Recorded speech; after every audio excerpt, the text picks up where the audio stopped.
Bonjour à tous, merci de nous regarder à Boké, Koubia, Mamou, Mandiana, Labé, Kankan, Zérekore ou encore Beila. Nous sommes le 2 octobre 2025.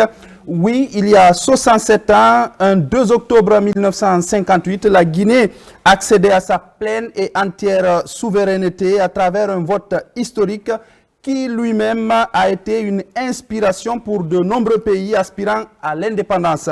67 ans après, la Guinée de Sékou Touré et de tous ses compagnons d'indépendance est debout. Le rouge jaune vert se dresse fièrement partout dans le pays. La fibre patriotique n'a pris aucune ride. La Guinée assume son choix et d'ailleurs le pays s'inspire désormais de son passé pour construire son avenir, comme pour dire que le chemin tracé au lendemain de l'indépendance était le bon. La seule voie pour atteindre notre souveraineté économique. Pour ce plateau spécial avec d'éminents invités qui se succéderont ici jusqu'aux portes de 12 heures, nous revisiterons ce passé glorieux, mais aussi tenter de nous tourner vers l'avenir, un avenir qui s'annonce radieux. Aujourd'hui, la Guinée est l'une des économies les plus dynamiques du continent, avec beaucoup de grands investisseurs et investissements du monde qui arrivent de partout. Le méga projet Simandou et son programme Simandou 2040 en sont de parfaites illustrations. Avec moi sur ce plateau spécial, Makeme Donzo, bonjour. Bonjour Mamadou Alpha, bonjour à tous nos téléspectateurs. Et bonne fête. Bonne fête à toi aussi. Bonne fête à tous les Guinéens. Bonne fête à tous les Guinéens. Pour ce premier plateau, nous avons le plaisir, chers téléspectateurs, de recevoir le professeur, l'éminent professeur Ali Badra Doucouré. Il est le tout premier recteur de la grande et célèbre université Gamal Abdel Nasser de Conakry. Bonjour, professeur. Bonjour, mon cher ami. Merci d'avoir accepté l'invitation, d'être là si tôt. Bonne fête à vous aussi. Merci infiniment. Merci à tous ceux qui nous regardent, donc merci à toute cette équipe aussi qui est derrière les caméras, à la régie un peu partout, qui s'active pour que nous puissions vous atteindre dans vos salons un peu partout. Vous pouvez nous regarder sur nos canaux digitaux. Professeur, pour démarrer 67 ans après, qu'est-ce qu'on peut dire? 67 ans, on n'est plus un bébé, il y a eu beaucoup d'eau qui a coulé sous le pont. Oui, absolument. Mais je ne me serais pas dédouané si je n'allais pas commencer ce 2 octobre par des hommages. Oui. Hommage à nos aînés qui, le 2 octobre 1958, ont proclamé la République de Guinée. Bonne fête à tous les Guinéens, à toutes les Guinéennes et à tous les étrangers qui vivent sur le territoire national. Ouais. Lorsqu'on a 67 ans, on n'est plus dans les couches. Ouais. On est déjà debout. Ouais. Et pour un pays qui a, pendant 26 ans,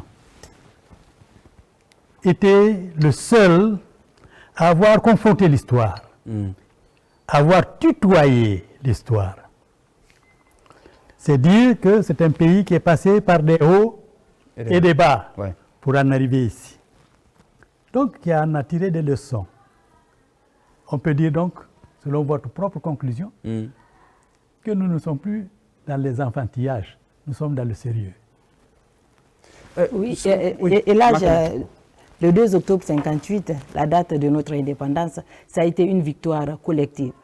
Ce n'est pas seulement le président Sékou Touré qui était là, mais il était accompagné par des patriotes aussi. Est-ce que, parce que 1958, vous étiez là, certes, vous étiez jeune, et Dieu vous a donné la chance. Maintenant, là, après 67 ans, vous êtes toujours là. Ça, c'est une grâce. Est-ce qu'en 1958, les compagnons du président Ahmed Sékou Touré, vous pouvez dire quelque chose sur ces compagnons parce qu'ils n'étaient pas seuls?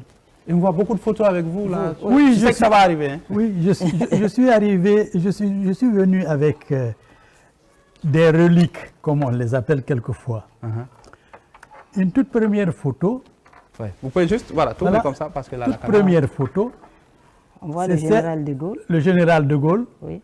Le président Ahmed Sékou Touré. Ouais. Et en fond, un monsieur qui est très lié à l'histoire de la Guinée, mais dans les zones d'ombre qu'on appelle Fokar.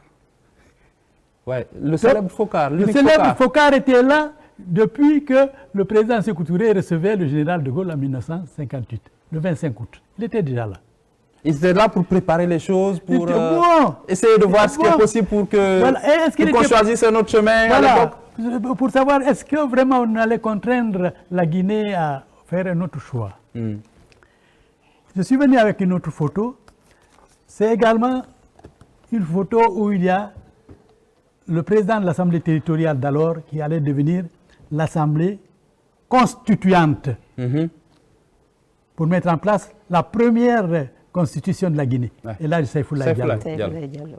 Et là, sur cette photo, vous avez donc Saïfoulaye Diallo, le président Sékou Touré et le général de Gaulle. Et sur cette photo, vous avez le président Sékou Touré. On voit Saïfoulaye derrière. Non, sur la même ligne. Saïfon est là, le général est au milieu et Sékou Touré est là. Ça c'est la photo du 25 août. Ça, c'est le fameux discours. Ça, le fameux discours.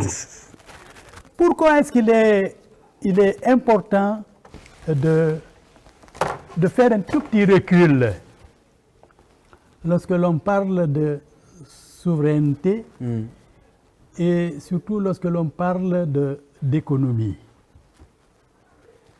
Parce que le 25 août, où il y a tous les trois discours, El Hadj Saïfoulaye, Sékou Touré et le général de Gaulle, en un seul document, vous avez tout ce que vous pouvez rechercher sur la Guinée d'hier à aujourd'hui. On dit communément chez nous que si tu as oublié d'où tu viens et tu ne sais pas là où tu es et tu n'as jamais pensé à là où tu vas, alors assieds-toi, tu es perdu. Nous les Guinéens, nous savons d'où nous venons, nous savons où nous sommes et nous savons également où nous allons. Surtout à l'époque, tout était à faire, ce n'est même pas à refaire ou à corriger, il n'y avait rien. Tout était à faire. On parle de patriotisme économique. Patriotisme économique. C'est une façon complexe de parler d'une seule et même réalité. Patriote. Dans patriote, patriotisme, tu as patriote. Or, à l'époque, il fallait que nous ayons une patrie. Et dans le discours de la Guinée, le 25 août, nous avons défini quelle était notre patrie. Juridiquement, nous étions des citoyens français. Et notre territoire était le prolongement de celui de la métropole. Les Guinéens ont affirmé que nous sommes des patriotes africains et que notre pays ne saurait être le prolongement de tout autre pays extérieur à la Guinée. Alors, Elhadj, avant d'accéder à l'indépendance, il y a eu des discours. Il s'agit ici d'abord du discours du 25 août, mais après le discours du 25 août, il y a eu aussi des réunions qui ont préparé l'esprit des Guinéens. Je parle ici du 14 septembre et le 18 septembre. Ce jour, concrètement, comment étaient les Guinéens? D'abord, il y avait une ferveur. Parce que les gens oublient souvent, lorsqu'ils parlent d'économie, qu'il y a quelque chose de plus élevé que l'économie. C'est la conscience. Et les Guinéens avaient réussi à conscientiser les gens de chez nous.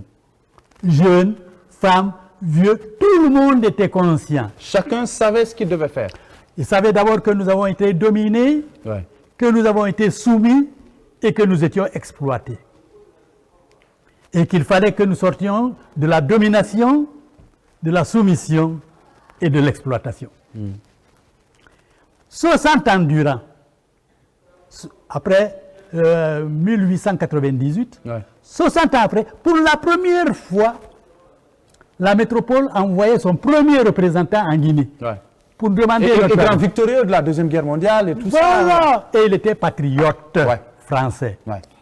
Et c'est pour cela, les Guinéens, qui étaient nos porte-parole, ils se sont présentés à lui comme étant des patriotes africains. Ils ont parlé au nom de l'Afrique. La Guinée est une portion de l'Afrique. Pour répondre donc directement à votre question, il y a eu d'abord ce conciliambule depuis les années 50 jusqu'en 1957 où pour la première fois la Guinée a créé le premier conseil de ministres présidé par un Guinéen qu'on appelait Sékou Touré. Et je suis venu justement avec une photo des députés de l'époque. Waouh. Le seul qui n'est pas là, c'est Mignan. Mignan, le français. Tous les autres Guinéens ils sont là, côte à côte. Ouais. Et il y a qui et qui là? Il y a, je ne vais pas aller systématiquement. Ouais. Il y a Biavougi Lansana. Ok. Il y a Alioune Dramé, ministre des Finances, à 27 ans. Vous avez Bari Diawadou. Vous avez Bari Troua. Ils sont là sur cette photo. Ouais. Alors, et là, je rappelle, Makeme, avant votre question, c'est qu'on aura aussi en direct la cérémonie qui va se dérouler à Kaloum avec le dépôt de la gerbe de fleurs. On voit déjà qu'il y a du beau monde de ce côté. Les images défilent de temps en temps à l'écran. Donc après, on marquera une courte pause, le temps de nous diriger là-bas pour suivre la cérémonie solennelle dès que le chef de l'État arrivera sur les lieux. Oui, vous pouvez poser la question. Oui, en 58 et l'âge. Parce que, est-ce qu'en 58, il y avait des partis politiques? Des partis politiques ont voté non, ou bien tout le monde était dans le même paquet de oui? Parce que les gens retiennent souvent le 14 septembre, où tout le monde attendait que la Guinée prenne position.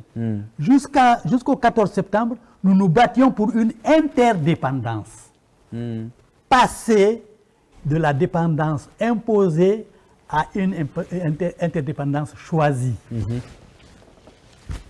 Mais à partir du 14 août, nous avons, après avoir subi toutes les pressions, tous les autres territoires, le Soudan français qu'on appelle Mali aujourd'hui, le Sénégal, tout le monde a fait pression pour la Guinée, sur la Guinée, pour ne pas que la Guinée aille vers l'indépendance. Nous avons proposé au général. Et le général, on a vu qu'il est en train de tutoyer, de tituber, etc. Nous avons pris nos responsabilités. Et ça avait surpris plus d'un quand même dans la sous-région notamment. Totalement, parce que les autres colonies, on a dit mais ils ont les 8 colonies, je vous donne un exemple pour rebondir sur votre appréciation. Le Sénégal, qui était sur la liste pour que le général de Gaulle, après la Guinée, aille visiter. Les principaux responsables étaient absents. Senghor n'était pas là, Mamadou Dia n'était pas là. C'est Waldio Ndiaye qui a reçu le général.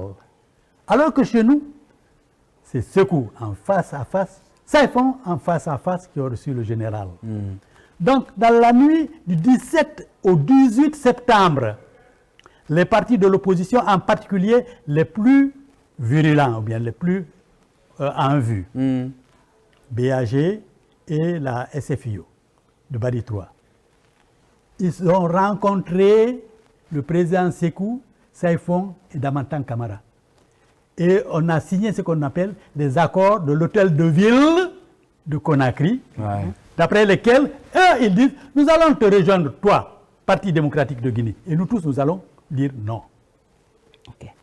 C'était démocratique. C'était complet. Donc, toute la Guinée. Oui, c'est pour dire que, au fait, les partis politiques, c'était des adversaires, mais ils n'étaient pas des ennemis. L'intérêt ici, c'était la Guinée. Et le jeu politique, il a existé depuis ce jeu démocratique.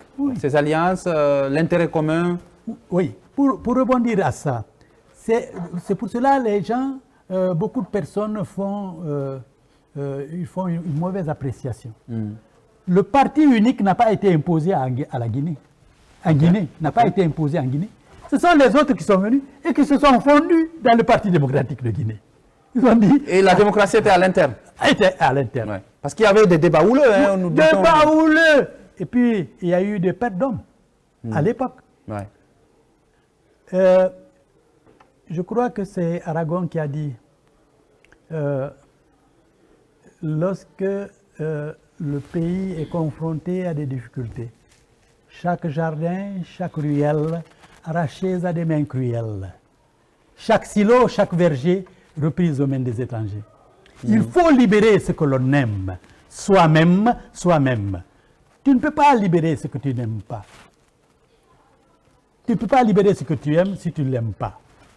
Ouais. Et il faut être patriote pour pouvoir l'aimer intimement, du profond de ton propre cœur. Et ce sont des patriotes, donc ils ont dit, le général qui vient nous rendre visite, c'est un patriote. Nous l'avons vu à la tâche. Il sera juge et témoin. Ça se trouve dans le texte. Juge et témoin. Il connaît la valeur des Africains que nous sommes. Mais nous allons nous présenter à lui comme étant des patriotes. Nous ne nous sommes pas présentés comme étant des citoyens. Oui. Et professeur, c'est vrai qu'il y a eu tout ce travail en amont, préparer le vote, les discours, la réception du général, le jour du vote. Mais au lendemain de l'indépendance, quand on a dit alors on vous rend ce bébé, on vous rend votre Guinée, on était là face à notre destin maintenant. C'était comment? Qu'est-ce qui s'est passé? Qui a fait quoi à l'époque? Et là, est-ce que c'est pour... Parce que je me dis, quand la Guinée disait non au président français, la sous-région n'était pas d'accord. Parce qu'ils avaient pitié de la Guinée. Parce que l'indépendance égale se prendre en charge. Est-ce qu'ils se disaient la Guinée ne peut pas? Ou bien c'était autre chose? Qu'est-ce qui ne clochait pas? Excellente question, Makeme. Les autres territoires, la base, la masse, la population, ils étaient tous au même diapason que la masse de la Guinée. Mais c'est les dirigeants d'en haut, qui n'étaient pas avec. Parce qu'ils avaient peur, je vous ai dit déjà. Une sorte de saut dans l'inconnu. Non, nos voisins, ils n'ont même pas reçu le général de Gaulle. Ils étaient absents. C'est le ministre de l'Intérieur qui a reçu le général de Gaulle. Ils avaient peur ou pourquoi avoir peur? Oui. Le grand général de Gaulle, c'était pas facile. Il fallait oser pour le regarder en face. Il fallait être... Et quel âge ils avaient? Le président Sékou, en 58, il avait 36 ans. 36 ans, oui. Ouais. Saïfon avait 35 ans. Ce sont donc des jeunes de 36 et de 35 ans qui ont pris leurs responsabilités devant l'histoire. Ouais. Ça se trouve dans le texte. Prendre notre responsabilité pour que l'histoire demain nous juge. Et l'histoire est en train de les juger aujourd'hui et de leur rendre raison. Ouais. Donc, pour répondre frontalement à ta question, lorsqu'on dit ceci ou cela, les masses, parce que c'est le rassemblement démocratique africain qui a été, si vous voulez, la cuvette dans laquelle on a cuit la carotte. Donc, tous ces territoires-là, les masses avaient été conscientisées. Mais seule la Guinée avait réussi à prendre des actes concrets. Par exemple, un acte absolument concret. C'est l'administration. À partir du moment où le gouvernement a été mis à la disposition de la Guinée, la loi Gaston Defferre, la première chose on a dit, qui supporte l'administration française? C'est les chefs de canton. On a dit à partir d'aujourd'hui, les chefs de canton, vous êtes destitués. On a donc destitué les chefs de canton. Et on les a remplacés par des gens qui militaient pour le parti. On a créé les postes administratifs. Donc, entre 57 et 58, déjà la Guinée était en ordre de marche. Tout ce qui pouvait supporter le pouvoir colonial. Et les dirigeants en harmonie avec les masses populaires. Complètement. Oui. Ce que je voulais dire là, il n'y avait pas d'armée, vous l'avez dit, il n'y avait pas d'administration, il n'y avait pas de monnaie, il n'y avait même pas d'hymne national. Pas du tout. Voilà, il n'y avait pas de drapeau. Tout était à faire là. Oui, tout était à faire parce que, encore une fois, les gens se trompent. Il n'y avait même pas d'argent. Pas d'argent. Et pas d'enseignants, vous qui êtes professeur, vous pouvez encore... Exact. Moi, j'étais élève à cette époque. Et donc, tout ce que vous voulez sur ce qui a été fait le lendemain du 2 octobre, se trouve dans ce qu'on peut appeler discours-programme. Et pour parler comme les jeunes de maintenant, vous retrouverez dans ce document ce qu'on appelle le modèle structurant à partir duquel la Guinée s'est développée à partir du 2 octobre. Pourquoi?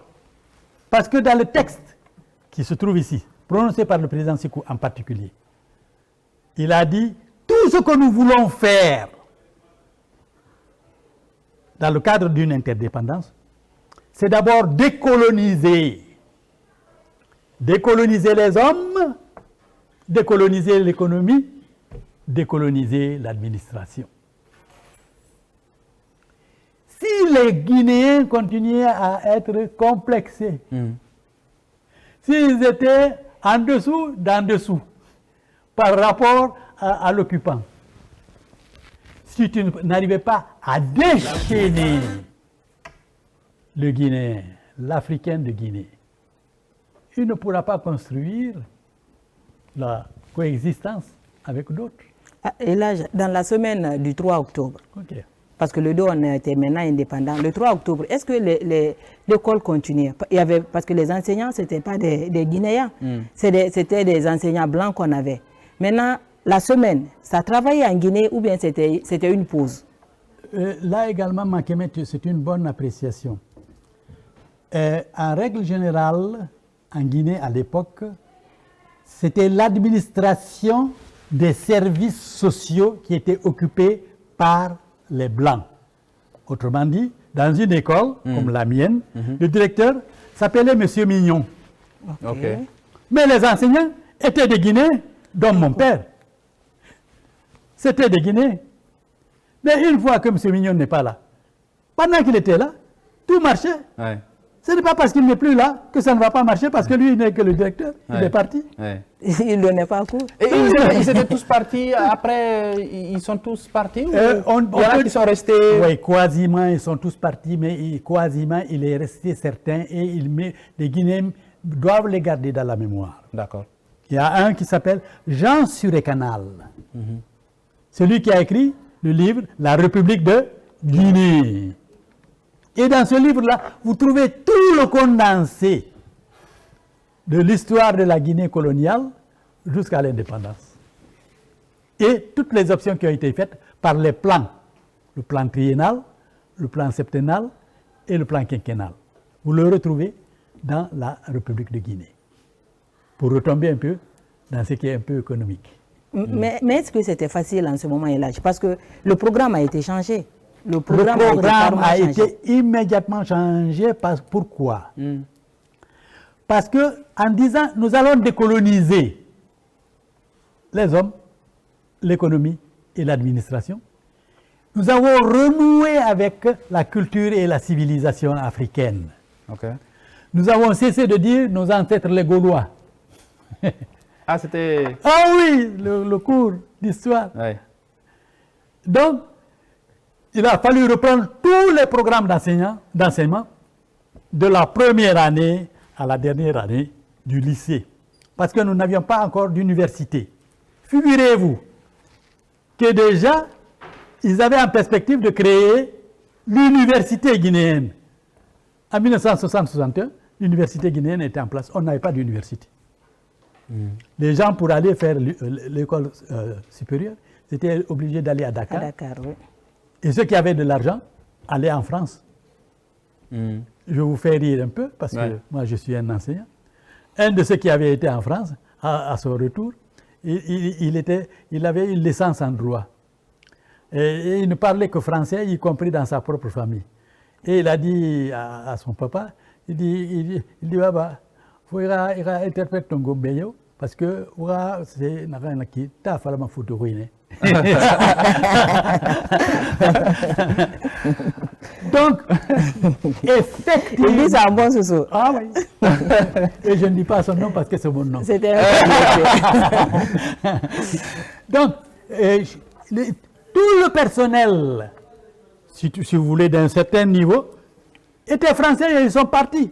Mais il y a eu des Africains qui sont venus à la rescousse.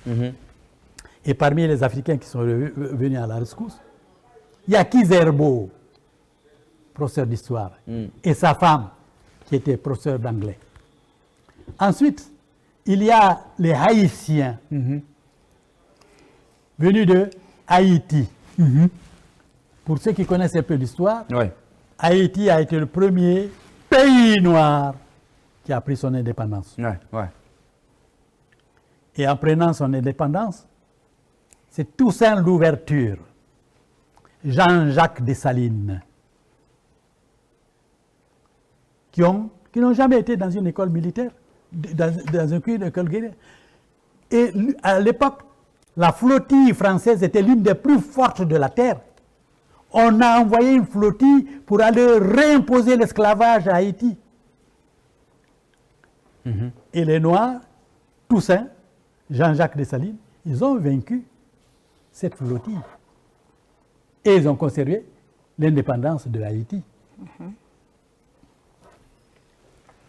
On va, si tout se passe bien, essayer d'aller un peu sur ces images en direct depuis la place des Martyrs à Kaloum pour nous permettre de recevoir notre second invité qui va venir avec vous. On va essayer un peu de partager les choses. Si on me suit du côté de la technique, on va essayer juste de permettre à notre second invité d'arriver avant qu'on ne puisse aller pour ce direct. On voit déjà que tout se met en place aussi à la place des Martyrs pour la cérémonie du dépôt de la gerbe de fleurs qui sera tout de suite effectuée par le chef de l'État. Si vous permettez donc, on va aller sur ces images en direct en attendant de recevoir notre prochain invité. Donc, on me dit que ce n'est pas possible pour l'instant, donc on va recevoir l'invité dans le deuxième plateau. On va continuer. Moi, j'ai une question pour Elage. Oui. Elage, en ce moment, nous sommes toujours dans 1958.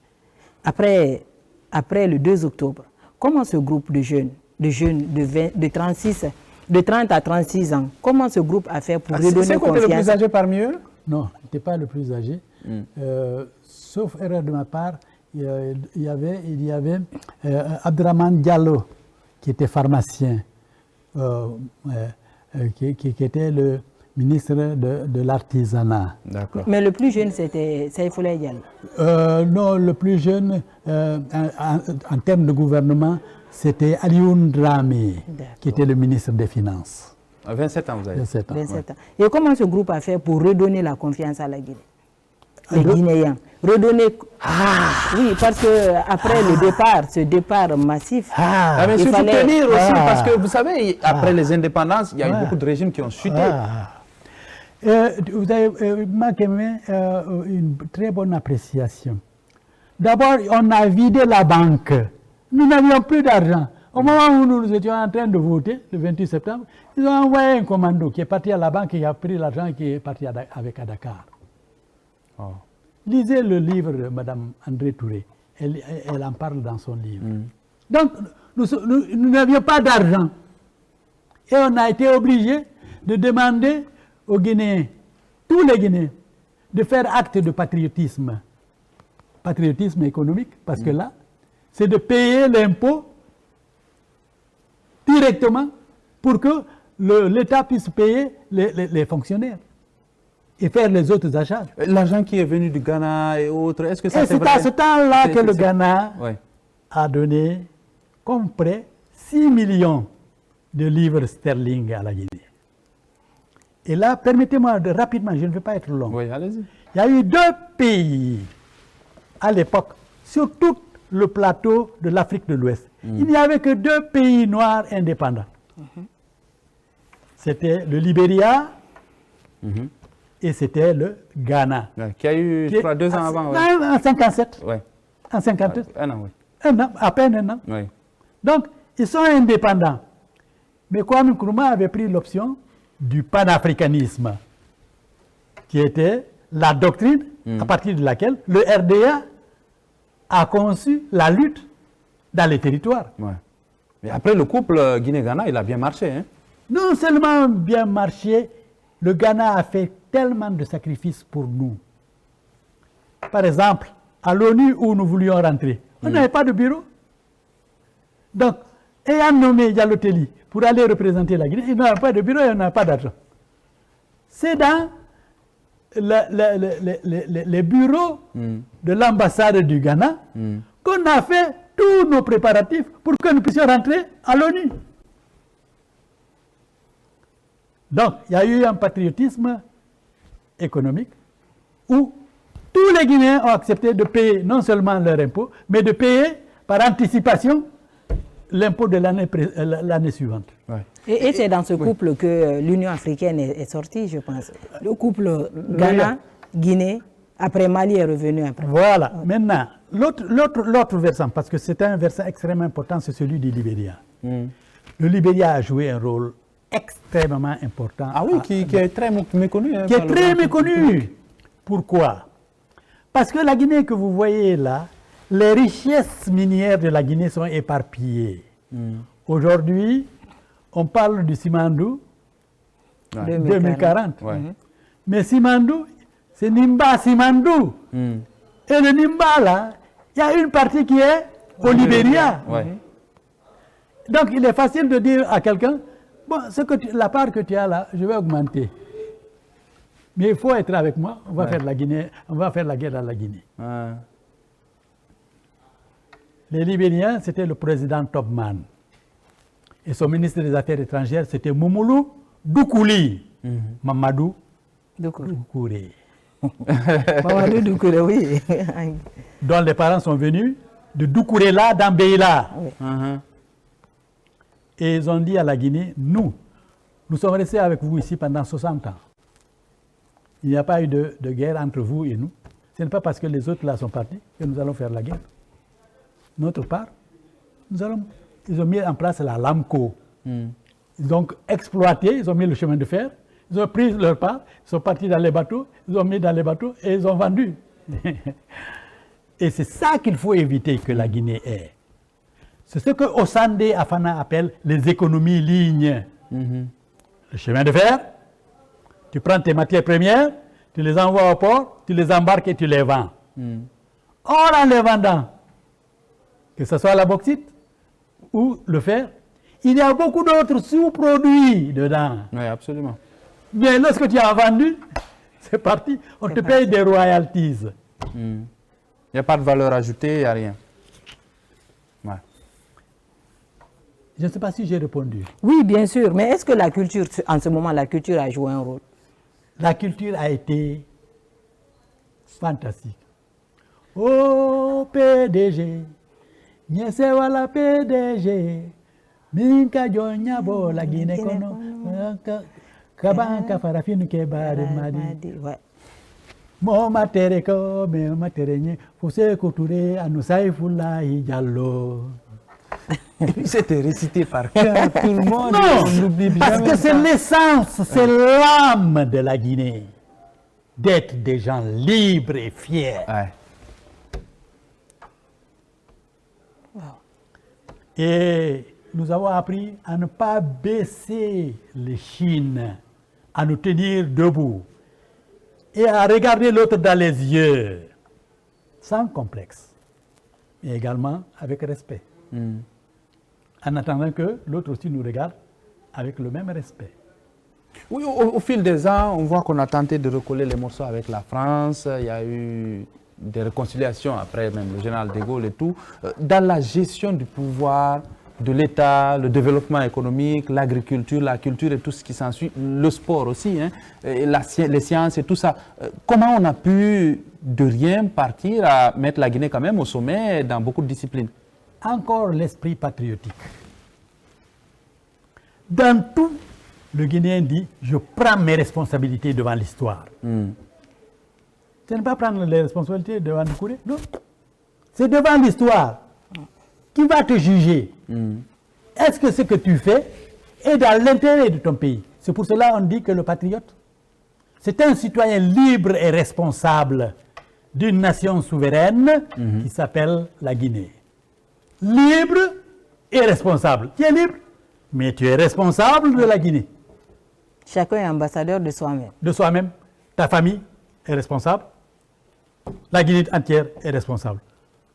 Tu es dans le terrain, tu dois jouer, tu dois défendre le rouge, le jaune et le vert. Il est inutile que tu viennes, tu dis, Magem, si tu as moula manje, kono e bara bo bombo, et na un ancien, il y a bombo. Ita muna e bombo de.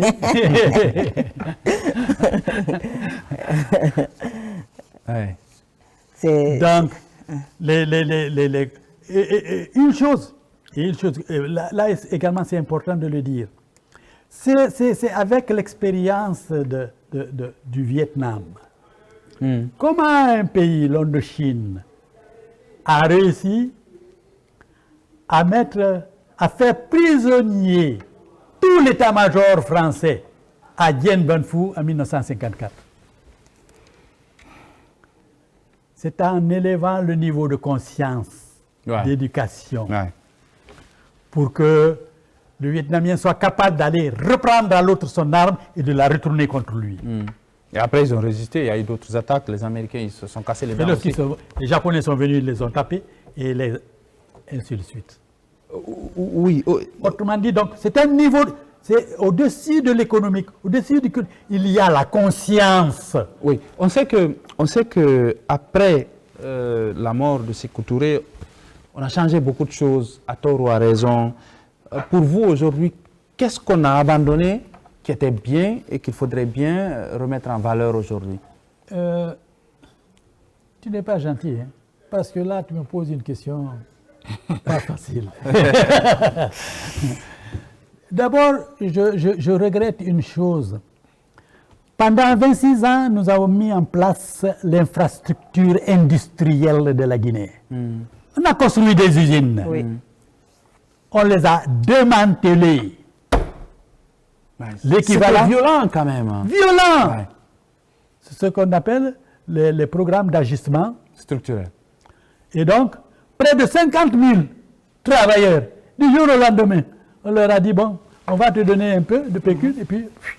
Se retrouve à la rue. Et les usines, on a laissé les machines se rouiller.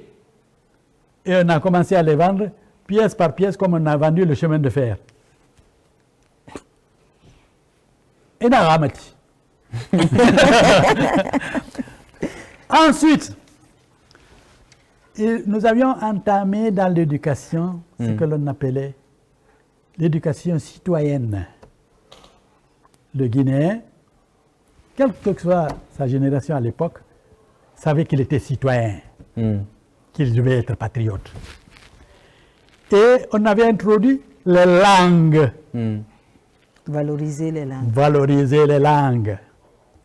Et lorsqu'il y a eu les États généraux de l'éducation, 84-85, l'une des premières choses qu'on a fait, c'est abandonner l'éducation dans les langues. C'était une erreur. Hein? Monumentale. Ouais. Parce que les gens ont cessé de s'exprimer dans leur langue. Or, la langue, c'est la culture. La langue, c'est la civilisation. Donc, lorsque tu enlèves la langue... Le Guinée a été bloqué dans sa civilisation. Complètement. Ouais. Ensuite, autre chose, que lorsque je regarde, c'est le fait que les Guinéens ont cessé d'avoir devant eux une institution qui puisse les rassembler. La fois dernière, j'ai parlé avec Makeme et nous avons parlé du 28 septembre 2009. C'est toute la classe politique et administrative qui a été défaillante. Celui qui est au pouvoir, l'administration, il dit « Je ne veux pas vous voir au stade ». Les autres disent « Nous allons au stade ». Personne pour qu'ils puissent les mettre ensemble. Résultat, clash. Ils ont tué des Guinéens, des innocents. Donc, parmi toutes les institutions qui sont actuellement en place, et ce que je vois dans la perspective, c'est comment est-ce que nous allons avoir quelque part où il sera possible pour les Guinéens, dans des situations corsées, où les Guinéens vont s'asseoir pour dire, bon, bas la terre. Toi, tu as dit ça, moi j'ai dit ça, on ne s'entend pas. Mais on ne va plus prendre les armes l'un contre l'autre. Alpha, je pense que la rédaction, on a des reportages sur l'indépendance. Oui, on a des reportages. Je ne sais pas si c'est prêt parce que là, on a des petits soucis de coordination avec la régie. J'ai du mal souvent à comprendre comment. On va essayer de continuer. Quand ça va être prêt, ils nous feront certainement signe puisqu'on a une série de reportages quand même, environ 3 reportages qu'on voudrait aussi proposer avant d'aller à ce direct-là. On va continuer avec Elhadj. Et je crois qu'on devrait aussi marquer une pause parce qu'on a bientôt on a fait 1 heure d'émission. On va marquer peut-être une pause dans quelques minutes, mais vous pouvez continuer. Oui, oui. La question est comment le président Ahmed Sékou Touré et son équipe, parce qu'il n'était pas seul, j'accompagne toujours son équipe parce qu'il n'était pas seul. Il faut que... Oui, oui. Ouais, il n'était pas seul, c'était un groupe. Ouais. C'était un groupe. C'était des camarades. Oui, c'était des amis, c'était des patriotes. Ouais, c'était des patriotes. Le président Ahmed Sékou Touré et son groupe, en ce moment, qu'est-ce qu'ils ont fait pour avoir ces usines? Parce que la Guinée était indépendante. Au fait, un pays comment on a pu bâtir qui n'était plus accompagné. Et on a eu tout ça sans la coopération. Et il semble qu'avant tu finis les études, c'est le boulot directement, il n'y a personne au chemin. Donc, d'abord, il faut dire que nous, les Guinéens, nous avons été conscients que nous avions 2 contentieux devant nous. Le premier contentieux historique, c'est l'esclavage. Le deuxième contentieux, c'est la colonisation. Et nous avons été la seule colonie, 2 500 000 habitants, avec un taux de scolarisation de moins de 10%. Quand vous parlez de scolarisation, on va ensemble suivre ce reportage sur l'éducation, les premières heures, comment tout s'est passé, qu'est-ce qui a été fait à l'époque. C'est un reportage qui est réalisé par Abdulaziz Baldé, un de nos reporters ici.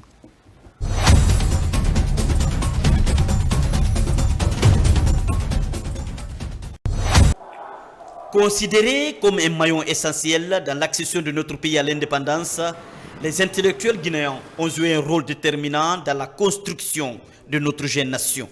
De la construction de l'État à la gouvernance, en passant par le développement de l'éducation et de la culture, les cadres guinéens, avec l'appui de grandes figures africaines et étrangères, ont élaboré une idéologie politique avec la création de plusieurs institutions éducatives. Les Français en partant, c'est quand même un gros vide. Il y a eu donc un apport massif. Et à un moment, après les années 68, 69, quand l'université a ouvert et que tout, il y a eu une coopération avec le bloc de l'Est, donc l'Union soviétique, la Roumanie, la Pologne, la Bulgarie et tout ça. On a eu énormément de coopérants qui sont venus pour enseigner dans les lycées et les collèges et à l'université, pas au primaire. Au primaire, c'est resté surtout les Guinéens. Mais ces professeurs-là qui étaient arrivés, évidemment, avaient d'excellents niveaux scientifiques, mais sur le point de vue de la langue, ne pouvaient pas. Et donc, ce qui explique qu'aujourd'hui, les Guinéens sont beaucoup plus scientifiques que littéraires.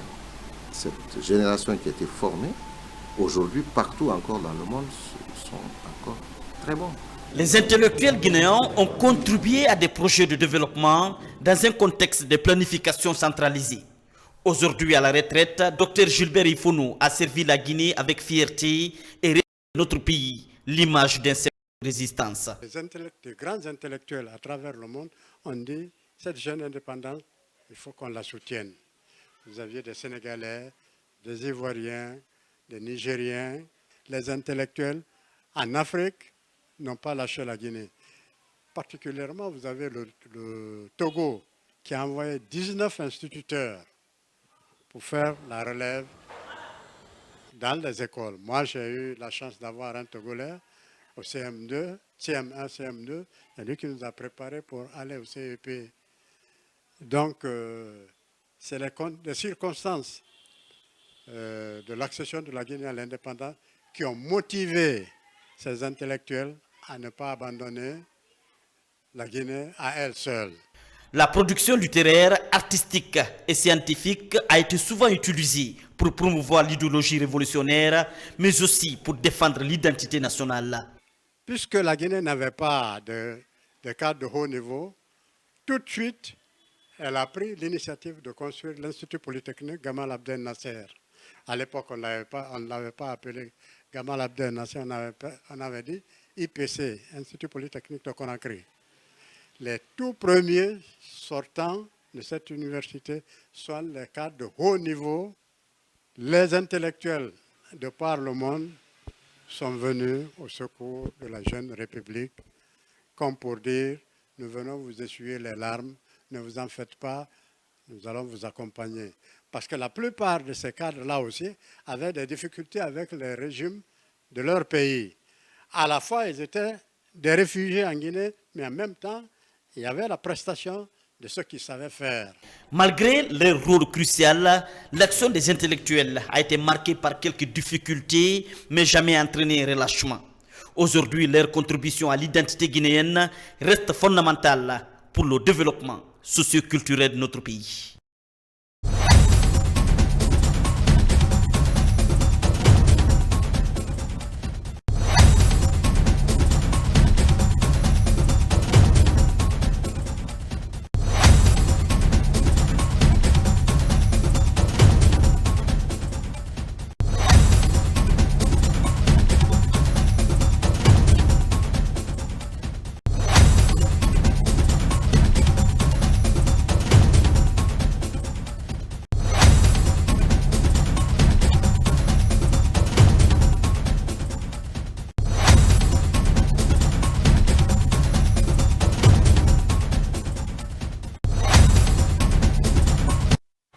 Ce plateau spécial se poursuit ici même sur les antennes de la télévision nationale. On a le plaisir de recevoir un deuxième invité qui va venir partager le plateau avec son camarade. On a vu des accolades. Son professeur. Son professeur, alors, oui. Je fais des bêtises. Donc, son professeur, il s'agit aussi de notre professeur. Il le dit modestement. Voilà, professeur Malado Sidi Baldé, il est avec nous. Bienvenue, professeur. Bonjour. Bonne fête à vous aussi. Merci beaucoup, c'est un plaisir d'être là. Voilà, avec moi, Makeme Donzo. Je te laisse la main. La première question pour professeur. Professeur, qui visiblement est très modeste face à son professeur, qui dit non, il le dit modestement. C'est une chance pour les deux. Ouais. Parce que c'est une chance d'être en vie. Oui. La vie d'abord est une chance. C'est une chance. Vous avez vécu 58, après 58, aujourd'hui 67 ans. Vous avez la mémoire, vous pouvez enseigner toujours, parce que nous, sur ce plateau, on est en train d'apprendre. Nos téléspectateurs aussi sont en train même d'apprendre à travers de tout ce que vous êtes en train de dire. Alors, professeur Malado Sidi Baldé, vous êtes un historien. Oui. Quand vous regardez aujourd'hui la Guinée, quelle définition vous pouviez donner? De ces 67 ans de marche. Merci beaucoup. Je voudrais d'abord dire bonjour à El Hadj. El Hadj a été... Quand nous arrivions à l'université, c'était lui qui était l'administrateur, qu'on appelle aujourd'hui le recteur à l'université. Nous l'avons connu quand nous étions au collège, au lycée, etc. etc. C'est vraiment un plaisir et même un complexe d'être à côté de lui. Parce que moi, je ne voudrais pas discuter quelque chose en même temps que lui. Je voudrais juste m'asseoir. Vous allez vous compléter, c'est sûr ça. Mais bon. C'est une fierté pour El Hadj quand on voit son élève. Et une chose qu'il ne va pas dire, certainement, que je suis obligé de dire. Oui. Non seulement il est professeur d'histoire, mais il a fait de très hautes études d'histoire. Il était professeur d'histoire aux États-Unis d'Amérique, à Chicago. Wow. Il a enseigné l'histoire dans les universités américaines à Chicago. Merci. On imagine aussi l'histoire africaine. C'est bien de la porter là-bas. C'est bien ça, c'est bien ça. Alors, professeur, c'est une grande chance de vous avoir. Oui. On va essayer de revisiter l'histoire. 67 ans d'histoire, c'est pas facile de résumer ça. Non, pas du tout. Mais surtout, de l'indépendance jusqu'à nos jours, le chemin que nous sommes en train de prendre aujourd'hui, qu'est-ce qu'on peut dire? Merci beaucoup. Et on place cette célébration sous le signe de la souveraineté économique désormais. La souveraineté économique. Très bien. Moi, je pense que sur le plan historique et sur le plan de l'évolution de la Guinée, la Guinée ne se reproche de rien. Quelqu'un va parler de l'économie ou parler autre chose, mais sur le plan historique, je pense que la Guinée a suivi un chemin inouvois qui cadre parfaitement bien avec son histoire, c'est-à-dire la Guinée indépendante reflète effectivement la Guinée précoloniale, la Guinée coloniale et la Guinée entre 1947 et et 1958, il n'y a pratiquement pas eu, franchement, de divorce. C'est-à-dire on est allé de l'échelle inférieure à l'échelle supérieure. Quoi qu'on dise, les Guinéens doivent être fiers de leur histoire. Parce que cette histoire, non seulement a réuni les Guinéens dans le même creuset, mais cette histoire a inspiré d'autres. Je vais vous donner un tout petit exemple. Ouais. En 1958, à partir du 25 août 1958, la rencontre entre le général Charles de Gaulle, son gouvernement et les nationalistes guinéens à Conakry,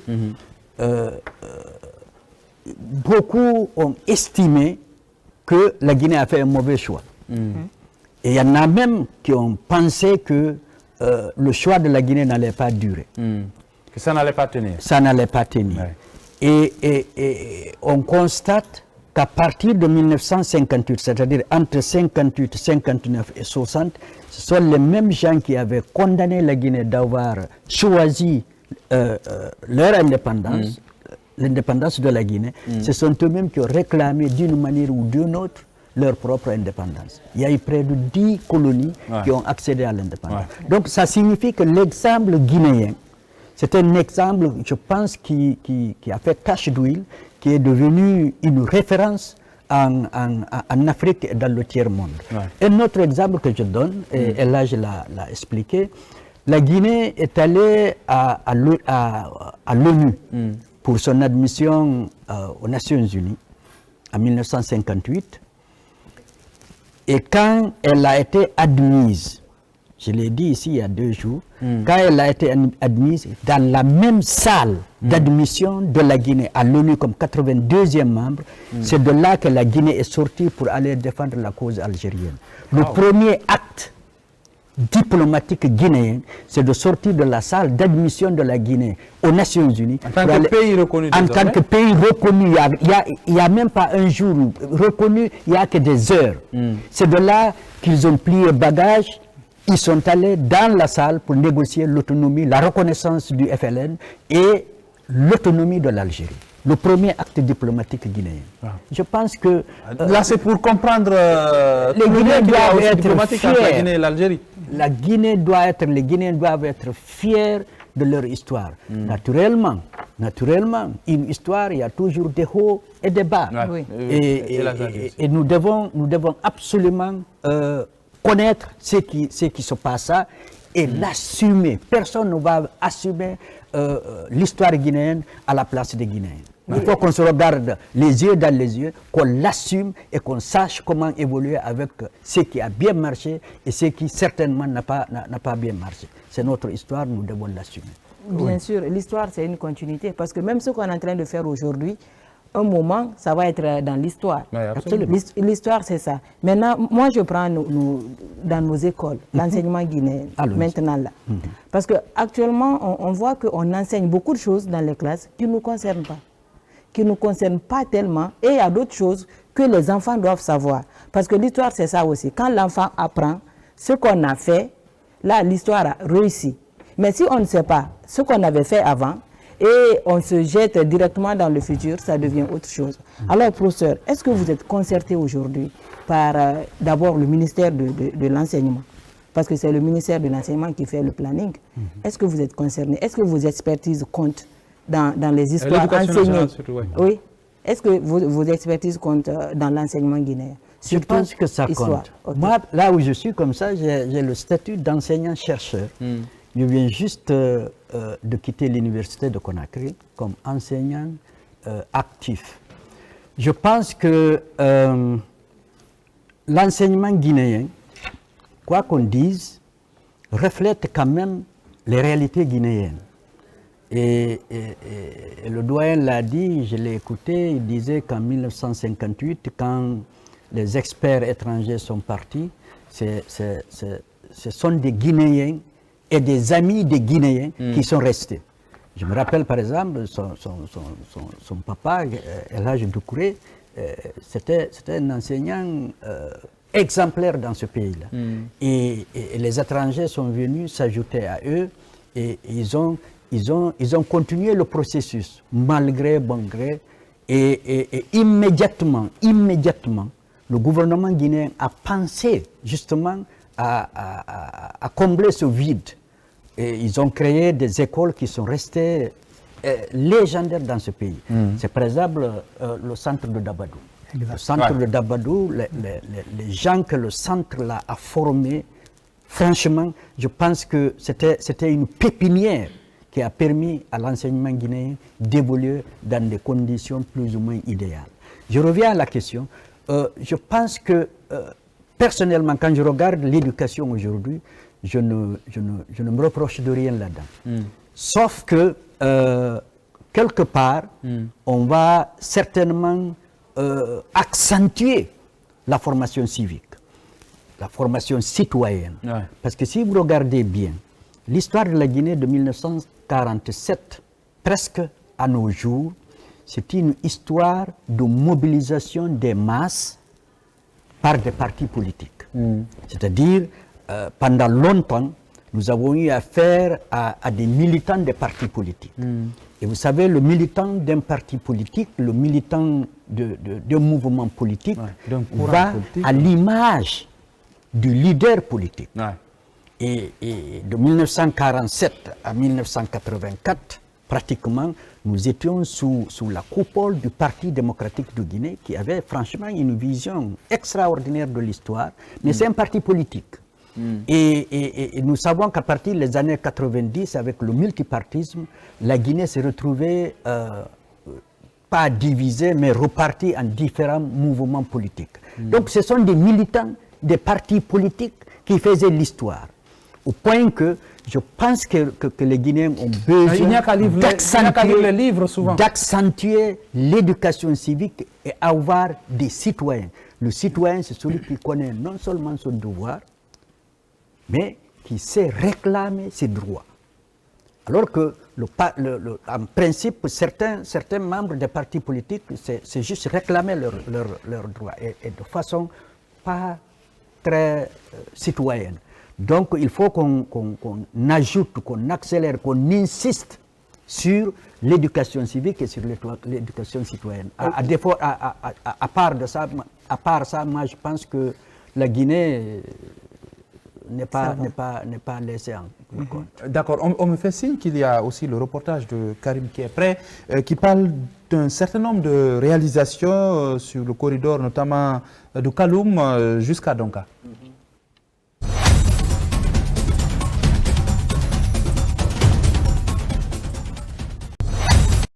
Au fil des ans, il s'est révélé l'endroit où Conakry retrouve son âme, un corridor dans lequel cohabitent certaines infrastructures symboles de la Guinée. Le pont du 8 novembre, le cimetière de Cameroun, la mosquée Faisal, l'hôpital Donka, le Camboiro, l'université Gamal Abdel Nasser et le stade du 28 septembre. Ce regroupement est-il le fruit du hasard? Leur alignement n'est pas un calcul révolutionnaire ou un calcul particulier fait par le PDG. Il y a des réalisations de la date du PDG RDA, le régime de la Révolution. Il y a des réalisations postérieures à ça, liées au développement social de la Guinée coloniale. Depuis plus de 60 ans, converge dans cette partie de Conakry la gloire du ciel, le recueillement des humbles, la prouesse des bâtisseurs, l'orgueil des puissants et l'histoire d'une nation qui s'est choisi un destin en 1958. L'effet d'histoire de chacun de ces symboles s'épure dans la nuit des temps. Le cimetière de Conakry était ici à Boulbiné. Il a fallu déplacer ce cimetière, déjà qui était encombré sous la période coloniale. Le cimetière de Cameroun a été réalisé en 1954. La première personne décédée à l'hôpital Balais en 1954, qui a été enterrée au cimetière nouvellement ouvert de Cameroun, un certain Magasuba Mamadi, originaire de Sigri. Aussitôt libérée du joug colonial, la Guinée se met sur le chemin de son développement socio-économique. Le pont du 8 novembre est l'une des infrastructures réalisées au cours du premier plan quinquennal du pays. À cela s'ajoute l'université Gamal Abdel Nasser, à l'époque Institut Polytechnique de Conakry. Des infrastructures obtenues grâce à la collaboration entre la Guinée et l'Union soviétique. Ce que vous voyez comme ça, là, ce qu'on appelle en anthropologie topocentrique, c'est la ville, c'est le centre, c'est le cœur de la ville. Mais classiquement, les villes classiques, c'était topocentrique. C'est-à-dire que toutes les activités vivaces étaient là. Sur le plan anthropologique, nous avons ces trois cycles. Donc la naissance, la vie et la mort. C'est que c'est le lieu commun, c'est le lieu partagé. C'est le symbole, c'est l'histoire de la Guinée qui est symbolisée là. Dans la même suite logique, le stade du 28 septembre, avec 25 000 places, est aussi construit. Une enceinte qui est aujourd'hui l'un des plus grands chapitres de l'histoire de la Guinée. C'est le premier complexe sportif de la sous-région d'une telle grandeur et d'une telle importance. Il a été baptisé à la date du 28 septembre pour honorer notre fierté, notre dignité, notre honneur, en votant non le 28 septembre 1958.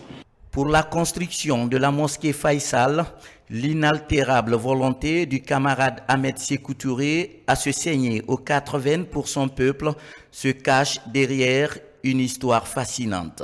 Lors de sa visite en Arabie Saoudite, il est gratifié par le roi Faisal qui lui aurait offert 10 millions de dollars, une somme que Sékou Touré décida de mettre au service de la nation. En le remerciant pour lui avoir offert cette somme, le président Ahmed Sékou Touré l'a supplié d'accepter cette somme de sa part, c'est son argent maintenant, d'accepter, trouver quelque chose parce que sa ville, son pays, notamment sa ville, sa capitale, n'a pas une mosquée digne de Conakry, de la Guinée, qui a plus de 90% de musulmans. Faisal a été impressionné par cette déclaration. Il a promis la réalisation de cette mosquée. C'est un édificateur, c'est un constructeur, c'est quelqu'un qui a de la vision, qui a le sens de l'histoire, qui sait se référer de son passé ou le passé de son pays, maîtriser le présent et poser les perspectives de l'avenir. Il a voulu justement mettre son cachet particulier, il a voulu laisser ses traces, il a voulu imprimer sa vision, il a voulu imprimer ses marques, il a voulu imprimer à la Guinée des identités symboliques. Un autre symbole, pas des moindres du corridor, est l'hôpital Donka, dont la réalisation a commencé sous le joug colonial et achevé entièrement par le régime Sékou Touré. À côté, le camp Boiro, camp des gardes-cercles, première unité de défense et de sécurité de la Guinée française.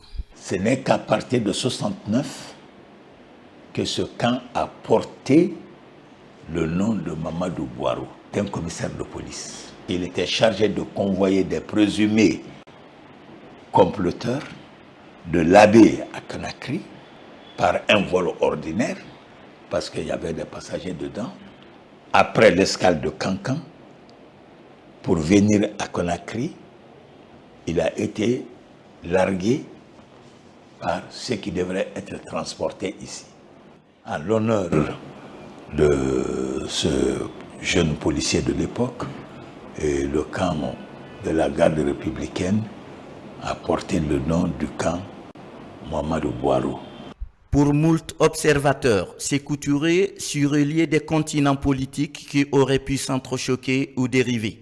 Il sut percevoir, avant les autres, le déplacement des pôles et la fonte des glaces. Il sut rassembler et faire barrage.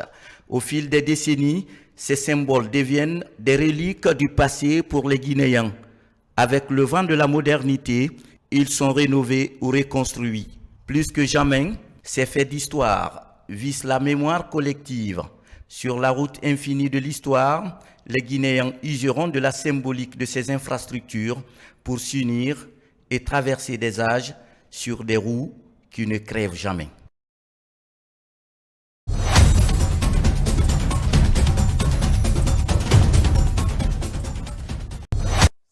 Si vous venez de nous prendre en marche, vous êtes bien sur ce plateau spécial 2 octobre avec des invités, avec Makeme qui m'accompagne et nous serons ensemble jusqu'aux portes de 12h.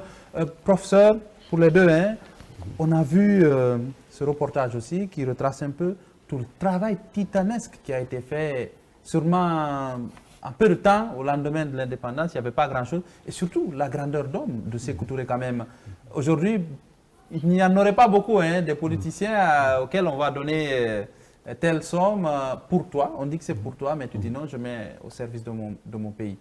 Ça montre aussi la grandeur de ceux qui ont voulu que cette Guinée soit indépendante. Oui. Absolument. Le geste des dévanciers, ceux qui nous ont précédés, ceux qui ont posé les actes sur lesquels nous marchons aujourd'hui, ils ont donné des exemples patriotiques, des exemples nationalistes, des gens qui avaient une vision et qui savent non seulement réaliser cette vision, mais donner un exemple dans la procédure, dans la méthode, comment une œuvre historique doit être conduite. On prend ce montant-là à cette époque, on donne à quelqu'un et il prend ce montant-là, il le consacre à une œuvre sociale, une œuvre nationale. Je crois que c'est un exemple à suivre. Ouais. Ce n'est pas seulement la mosquée là qu'il faut voir, mais il faut voir l'esprit dans lequel, la procédure, la méthode qu'on a utilisée pour avoir cette mosquée.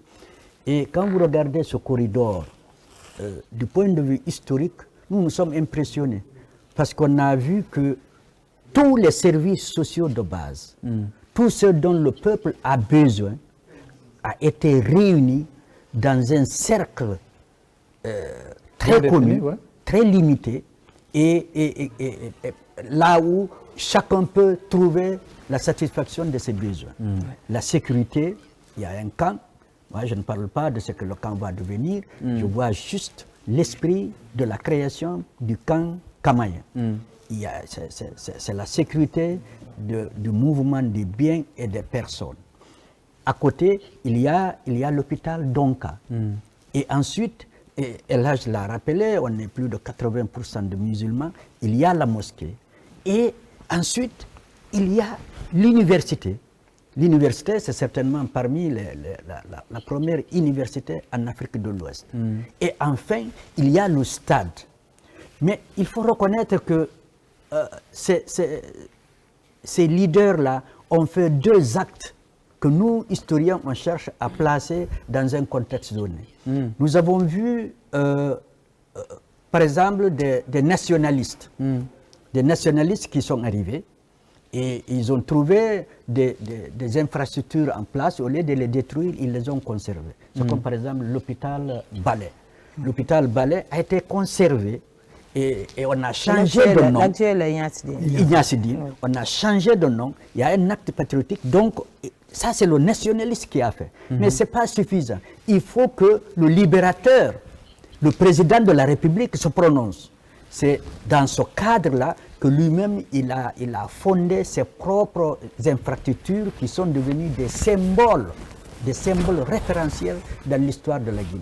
Que ce soit le cimetière, que ce soit le camp, que ce soit le pont, que ce soit... Vous voyez une combinaison, une complémentarité d'éléments qui se complètent sans se confondre et qui entrent dans le cadre justement de l'évolution historique de la Guinée. Oui, j'ai une question. Peut-être que le professeur aussi veut réagir. Oui. On a deux professeurs de l'enseignant, donc c'est pas facile. Hein. Oui. Je rejoins mon ami Aladji Sidi. Je voudrais ajouter un tout petit élément. Ce qui m'inspire, c'est le fait que ce sont des patriotes. Et étant des patriotes, ils ne peuvent pas enseigner aux autres ce qu'eux-mêmes ils ne font pas. Ce que toi-même tu ne fais pas, il ne faut pas l'enseigner aux autres. Et qu'est-ce qu'ils nous ont enseigné et qui reste dans la génération des Guinéens que nous sommes? C'est l'esprit de lutte, l'esprit de gestion et l'esprit de partage. La culture de lutte, comme l'a dit M. Baldé, c'est transgénérationnel. Chaque génération est appelée à découvrir sa propre mission, à l'assumer ou à la trahir. Ensuite, la lutte, elle continue. Ce n'est pas aujourd'hui parce que nous avons fait ceci ou cela, que nous avons construit ceci ou cela, que nous nous arrêtons. Il faudrait que ça continue. L'esprit de lutte doit être toujours là. L'esprit de gestion, gérer. J'ai un grand professeur d'histoire qui a fait une partie de sa vie aux États-Unis, qu'on appelle aujourd'hui le management. Bonne gouvernance, transparence et redevabilité. Cet esprit-là a été développé du temps de cette génération. Tu ne peux pas enseigner aux autres bien gérer et rendre compte de ce que tu as géré si toi-même tu ne le fais pas. Ensuite, l'esprit de partage. Ils l'ont dit et ça se retrouve ici dans les discours de la Saifoulaye du président Sékou Touré. Nous ne prenons pas ici la place de ceux qui vont nous quitter. Nous sommes venus pour servir notre peuple. Et lorsque nous servons le peuple, c'est de nous assurer que le bien-être, chacun y accède. Il accède non seulement aux opportunités, mais également aux avantages et aux bienfaits. Exemple, la mosquée. On y prie encore aujourd'hui. On y prie et on y priera. Et lui, il est juste à côté. Ouais. Il repose juste à côté. Ouais. Et avant de reposer juste à côté, il y avait fait reposer son ami, Aladj Saifoulaye. Oui, justement, vous avez beaucoup cité Saifon. Est-ce que vous pouvez revenir un peu sur le lien, parce que beaucoup disent que c'était un exemple d'amitié, mais extraordinaire. Je ne vais pas être long. D'abord, il n'y a qu'une année de différence entre eux. Et ils étaient tous ce que l'on peut appeler aujourd'hui des managers. Ils étaient des gens qui étaient dans la gestion. Et on imagine qu'ils ont préparé bien avant le 28... Ils se connaissaient, ils ont fait le syndicat, les cercles d'études marxistes ensemble.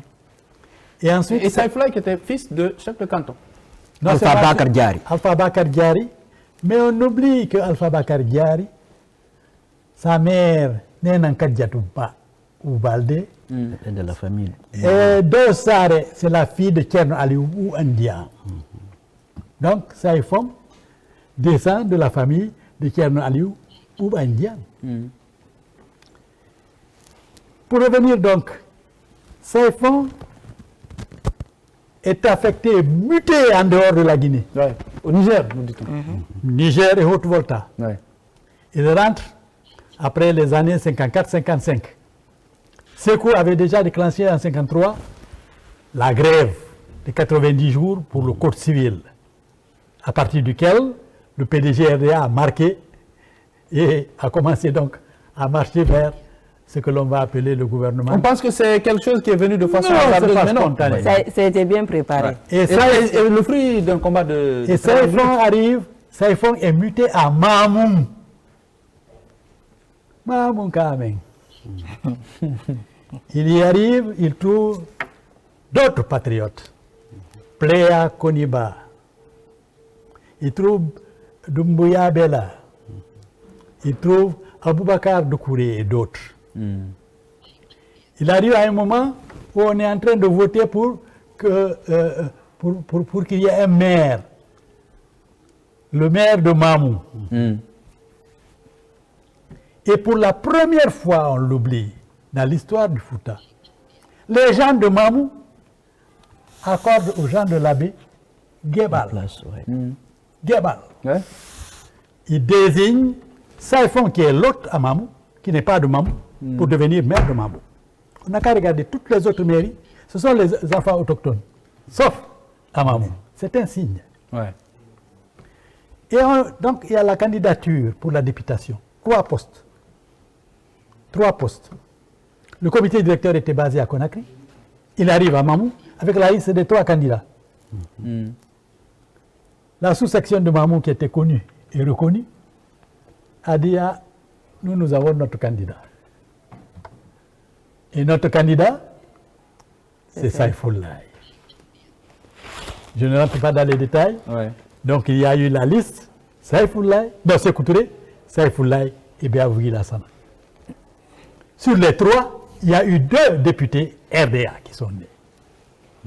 Et ça a tissé, ça a cimenté les liens entre le président Sékou Touré et Saïfoulaye Jallow jusqu'à la fin de la vie. Ouais, jusqu'à la fin de la vie. Oui, mais l'histoire aussi, c'est des étapes. Le groupe du président Ahmed Sékou Touré a imprimé ses marques. Au fait, il y avait des symboles. Il y a même des symboles jusqu'à présent. Parce que Kaloum, par exemple, on ne peut pas parler de Kaloum sans parler du président Ahmed Sékou Touré. Tout à l'heure, dans le reportage, on a indiqué beaucoup de choses, des bâtiments. Là, ce sont des symboles du président Ahmed Sékou Touré. Mais la ville se limitait au temps du premier président. La ville ne dépassait pas trop l'aéroport de Conakry. Bessia.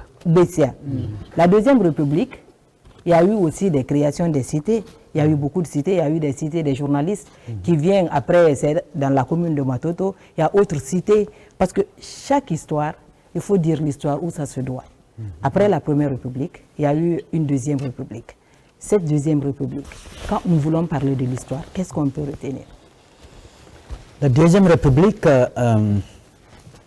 nous a apporté quelque chose d'extraordinaire, même si au niveau de la gestion, ça pose des problèmes. Quand il y a eu changement entre 1984, on a gardé un silence, peut-être qui a permis de se préparer pendant 1 an. En 1985, nous n'avons pas un document, nous n'avons pas un cabinet d'études qui est sorti pour dire voilà, on va faire un atelier, etc., etc. On a reçu un discours que vous, les journalistes, vous avez appelé discours-programme du chef de l'État, dans lequel on a proclamé quelque chose d'extraordinaire, qui était nouveau. Parce que de 1947 à 1984, pratiquement, on a vécu que sous l'ambiance du Parti démocratique de Guinée. Et en 1985, on nous a dit que voilà, on proclame en Guinée justement le libéralisme, un régime libéral. Ouais. Ce régime libéral, nous connaissons la définition, c'est de permettre à chacun un mouvement citoyen, un mouvement libre, et qui tient compte de ses initiatives, de ses plans d'action, de ses rêves, comment les réaliser, etc., etc. Donc les initiatives personnelles, les initiatives publiques et privées, on l'a proclamé en 1985. Maintenant, comment on l'a géré, ça c'est une autre histoire.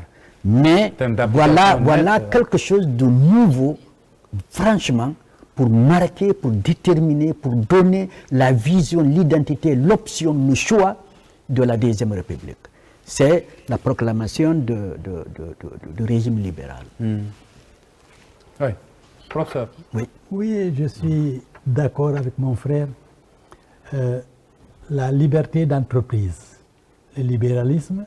Mais c'est une liberté avec le recul qui a occasionné la fermeture d'usines. Voilà. Je ne sais pas, est-ce qu'il fallait libérer ou est-ce qu'il fallait réguler la libération? Il fallait suivre ce qui était là. Le multipartisme aussi, comme il a dit, en termes de pratique, c'est un seul parti qui a dirigé de toute façon jusqu'à la mort de le principe dans la réalité, la mise en œuvre.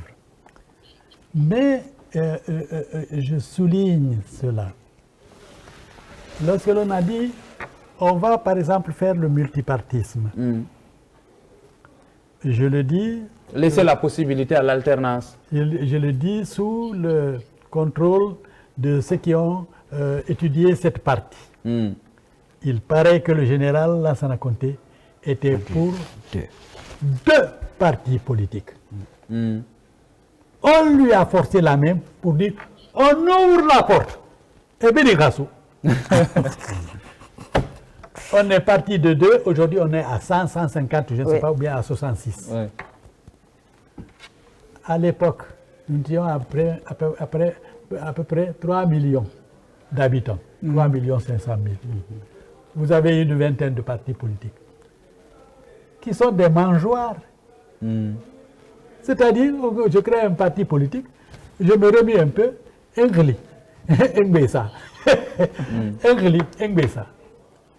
qui apporte quoi à notre pays? Ensuite, maintenant, si l'on prend sur le plan économique, nous avons livré nos populations. Je suis économiste de formation. Je sais que dans l'économie du sous-développement, il y a le primaire, il y a le secondaire et le tertiaire. Le primaire, c'est l'agriculture, le secondaire, c'est l'industrie, et le tertiaire, c'est le commerce. Nous avons une hypertrophie du commerce. Biring, Matima. Et prix n'a pas. Ça devait coûter 5 ou 10 francs. Il n'y a aucune réglementation. Lui, il est là, il vend. Mais tu ne peux accéder qu'à ces 10 francs ou bien à ces 20 francs. Il fixe son propre prix. Il fixe son prix et le laisser aller et le laisser faire. Ensuite, élément extrêmement important, mais qui, à mon avis, c'est la confrontation, nez à nez, tête contre tête, dans un pays qui est foncièrement guerrier. Le Guinée est foncièrement guerrier. Je voudrais ajouter que ce n'est qu'en 1915 que le dernier Guinéen a rendu son arme à l'administration coloniale. 1915. Il était Guerzé et il était Manon. Zébéla, Toba. Et surtout les Guerzé et les Thomas de Lola. Parce que les dernières limites entre la Guinée et le Libéria n'ont été faites qu'à partir de 1915. En 1912, Bakary Touré a été obligé de rendre les armes à Farana. Condamné en exil, il est mort à Madagascar. Nous sommes un pays guerrier. Et nous allons nous confronter. Et cet esprit-là est encore là. On va guérir. Non, non, de Lougan.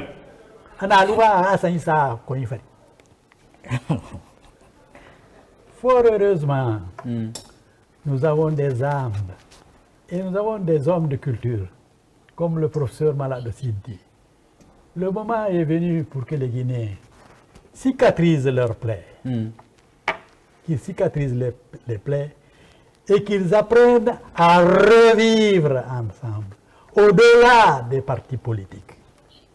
De revivre comme des frères et des sœurs guinéens, des patriotes africains.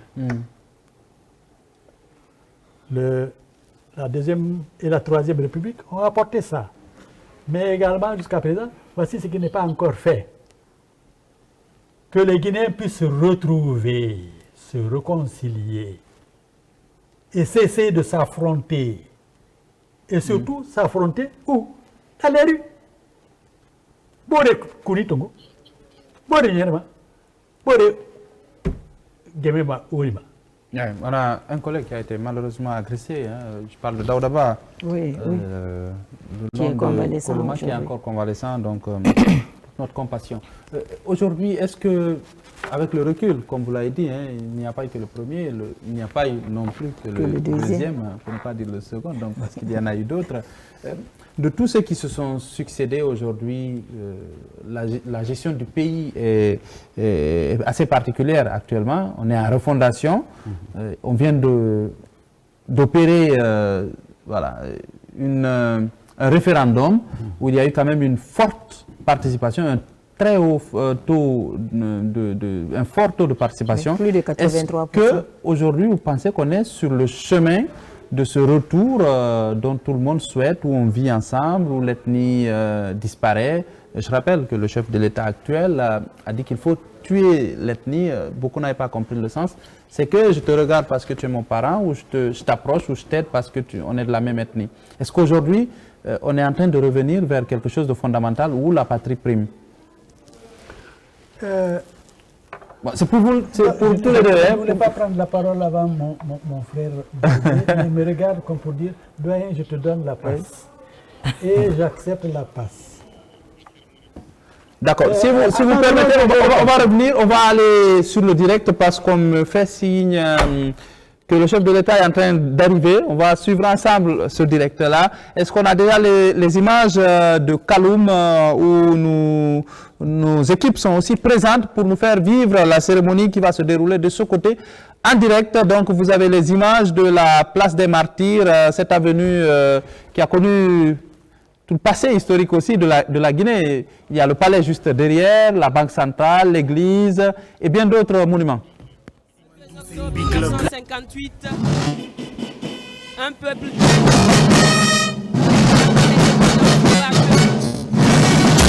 est ferme pour dire non à la colonisation.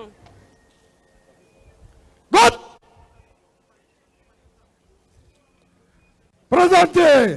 Nous suivons en ce moment le parcours du président de la République. Le général Mamadi Doumbouya emprunte maintenant l'avenue de la République, accompagné du chef d'État général, du chef d'État-major général des armées, le général Ibrahima Sori Bangoura. Destination la place des Martyrs, en plein cœur de Kaloum. Là-bas, l'y attend son épouse déjà installée à la tribune officielle.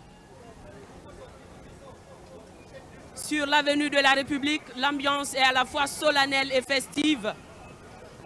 Le cortège présidentiel avance au rythme des sirènes,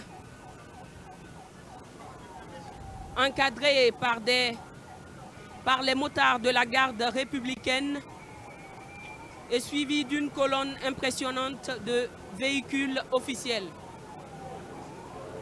À l'intérieur de son véhicule de commandement, le président de la République, son Excellence le général Mamadi Doumbouya, salue la foule d'un geste ferme et rassurant. Tout au long de l'avenue, une foule s'est massée pour accueillir son passage. Et il salue le corps constitué qui est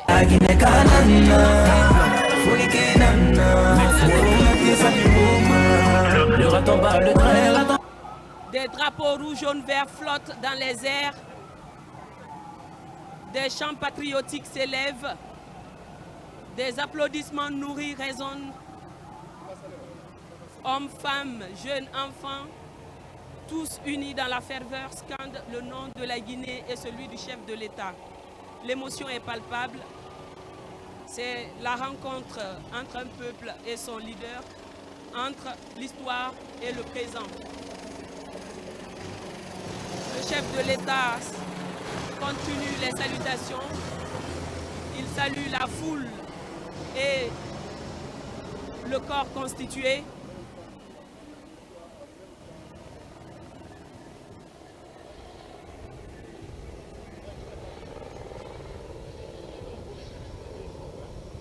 Peu à peu, le cortège présidentiel se rapproche de la place des Martyrs au cœur de Kaloum.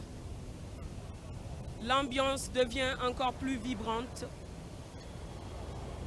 Les chants patriotiques se mêlent au youyou, les drapeaux s'agitent avec intensité.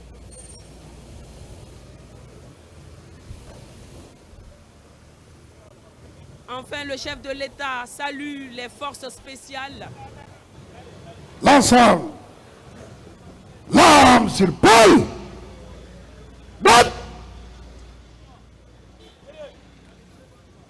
reposez. Le véhicule de commandement du général Mamadi Doumbouya s'immobilise à l'instant aux abords de la rentrée de la place des Martyrs. Tous les regards convergent vers ce moment attendu. Le chef de l'État, le général de son pays, dans un geste solennel. Il est accueilli par la gouverneure de la ville de Conakry, la générale. Présentez armes.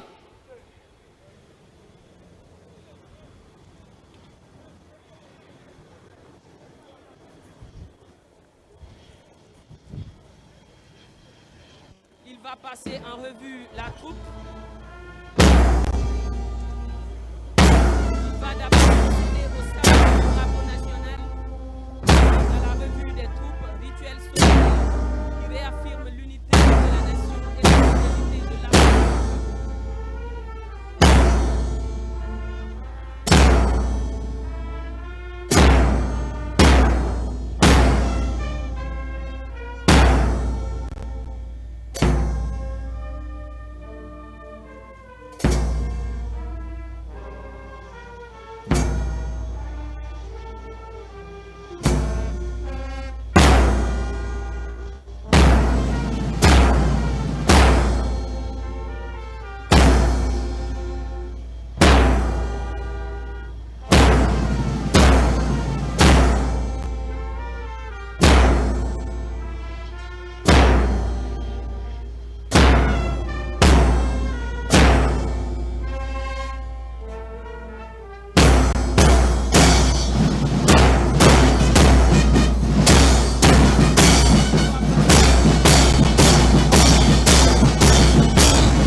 Aide-moi.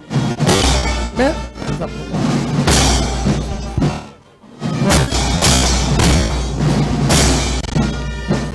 Non, mais ici.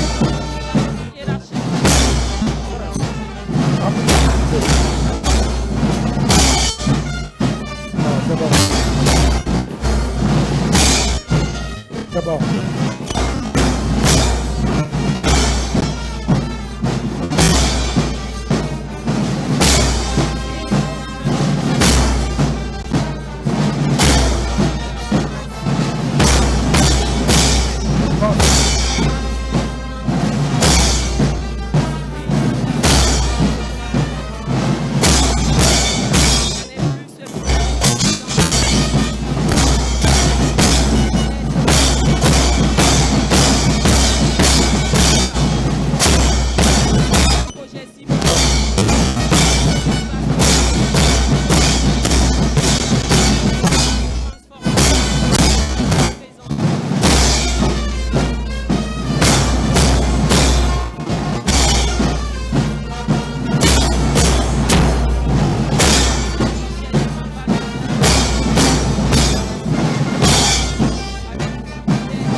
l'Assemblée territoriale, Barry III, homme politique, figure importante du mouvement indépendantiste.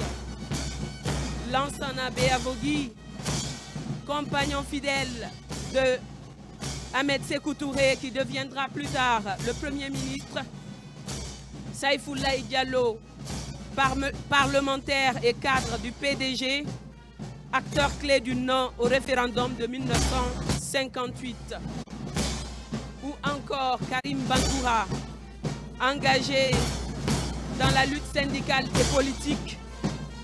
La Guinée a montré qu'elle ne cède pas face à l'oppression, qu'elle choisit la liberté, quelles qu'en soient les conséquences.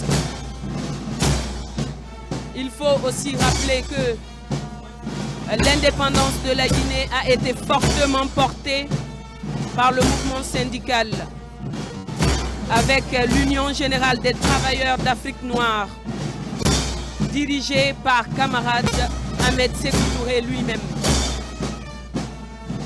Les travailleurs, enseignants, paysans et étudiants ont joué un rôle déterminant en soutenant massivement le non au référendum du 28 septembre 1958.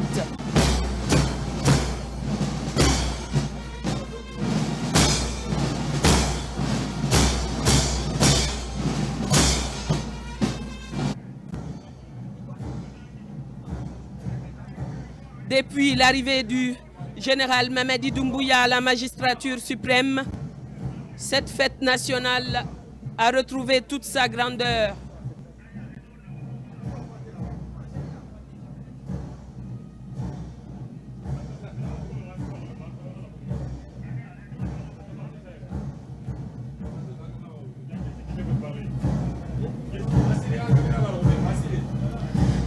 Regardez comment le président de la République salue tout le monde avec dignité et proximité. Chaque geste est un message, un signe de respect pour nos martyrs, un encouragement pour les Guinéens et une promesse que la Guinée continuera de progresser unie et forte. Le salut du drapeau, la revue des troupes, chacune de ces étapes nous rappelle l'importance de l'ordre, du respect et de la discipline dans notre nation. C'est un moment où l'histoire, la mémoire et l'avenir se rencontrent et où chaque citoyen peut ressentir la grandeur de la Guinée.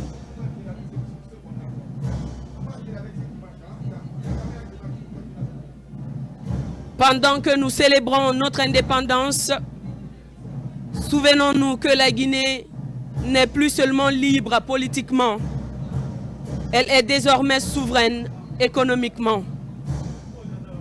Le méga-projet Simandou, le programme Simandou 2040, la réception des locomotives du Transguinéen et la notation souveraine B+, sont autant de preuves que notre pays avance avec force et ambition. Il salue maintenant les facilitatrices, nos héroïnes, nos anciennes.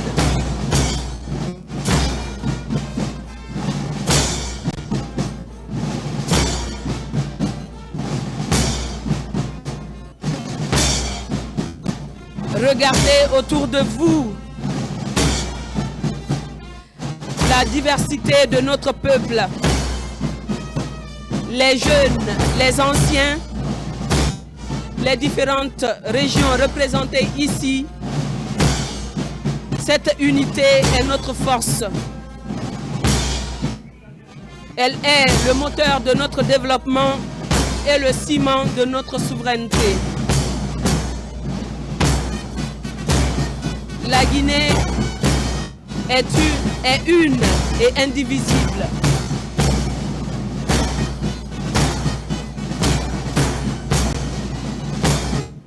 indépendants que nous célébrons aujourd'hui, souvenons-nous également du courage des pères de l'indépendance. Sékou Touré et ses compagnons ont osé dire non à la colonisation.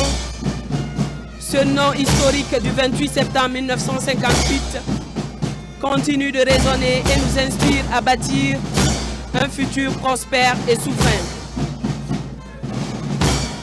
Mesdames et messieurs, aujourd'hui, notre regard se tourne avec respect et gratitude vers ceux et celles qui ont porté l'honneur de notre nation sur leurs épaules.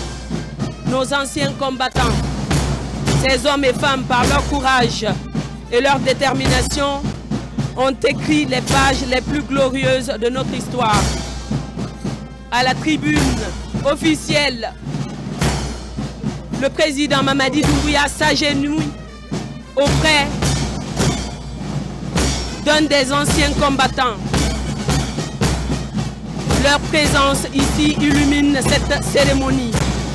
Elle nous rappelle que la liberté et la paix dont nous jouissons aujourd'hui ne sont jamais acquises par hasard, mais sont le fruit de sacrifices immenses, souvent silencieux, parfois oubliés.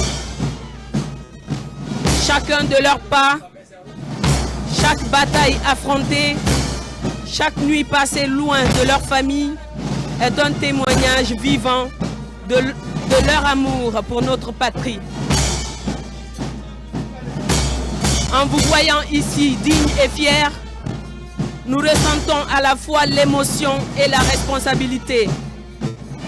L'émotion de savoir que vous avez tout donné pour notre avenir et la responsabilité de continuer à bâtir sur les fondations solides que vous avez posées. Vous êtes le lien vivant entre notre passé héroïque et notre présent plein d'espérance.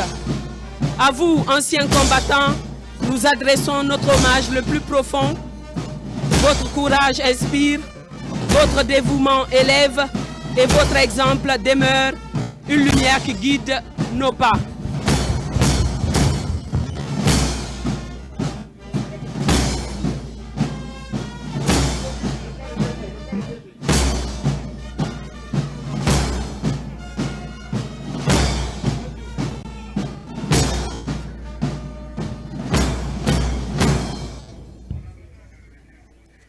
Le président de la République s'est installé à la tribune officielle. Chef de l'État, chef suprême des armées, son Excellence le général Mamadi Doumbouya.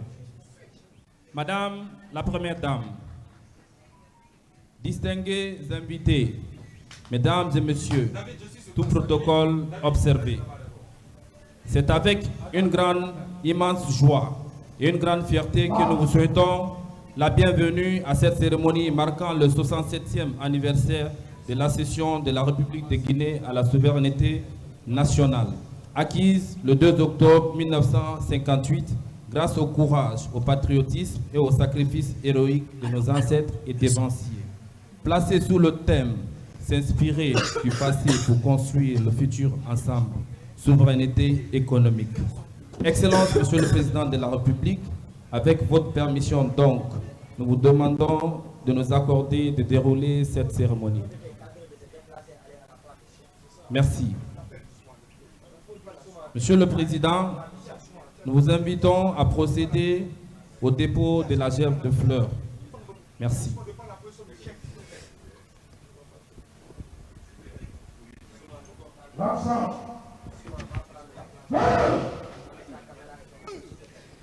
Le directeur général de la direction de communication et de l'information, Moussa Condé, vient d'inviter le couple présidentiel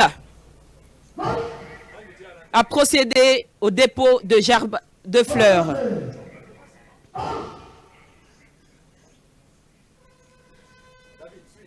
Le président de la République et son épouse, Madame Lauriane Doumbouya, se dirigent maintenant vers la place des Martyrs, dans le cœur même de la place des Martyrs.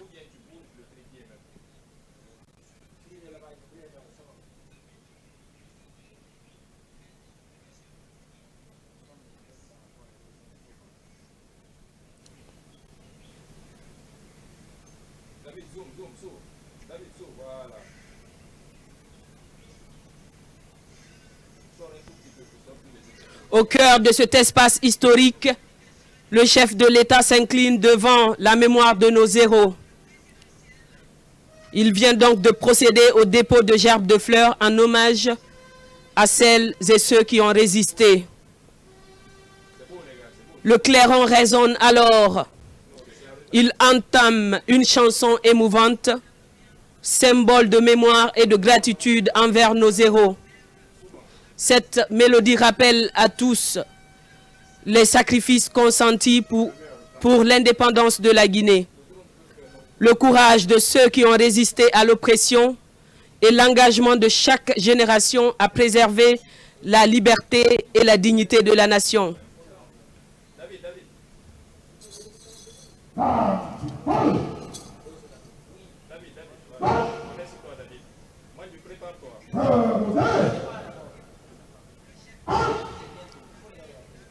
Ainsi, 67 ans après l'indépendance, la Guinée reste fidèle à l'héritage des pères fondateurs, tout en s'inscrivant dans la modernité. Sous la conduite du président Mamadi Doumbouya, notre pays célèbre aujourd'hui sa liberté politique, mais aussi sa souveraineté économique, conquise par le travail, la vision et la détermination. La Guinée d'hier a inspiré l'Afrique. La Guinée d'aujourd'hui inspire la confiance. La Guinée de demain, forte de ses enfants, marchera au premier rang des nations émergentes.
Chers compatriotes, chers téléspectateurs et internautes,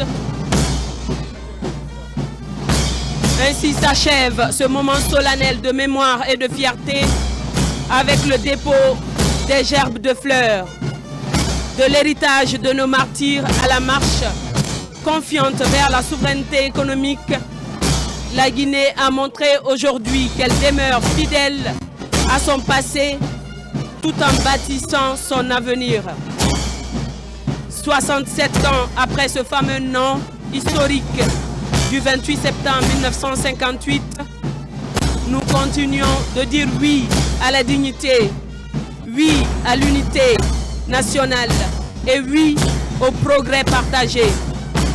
Sous le leadership du président de la République, son Excellence le général Mamadi Doumbouya, la Guinée avance, forte de ses valeurs, de ses ressources et surtout de son peuple.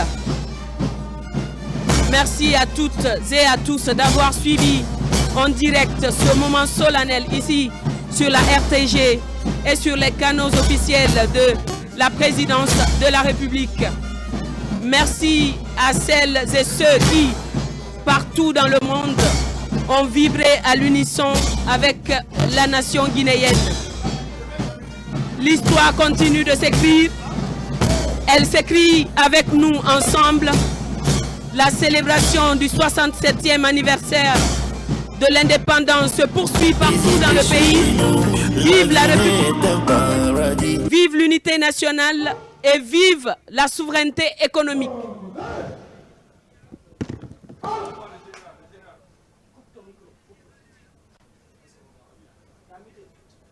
Au fond.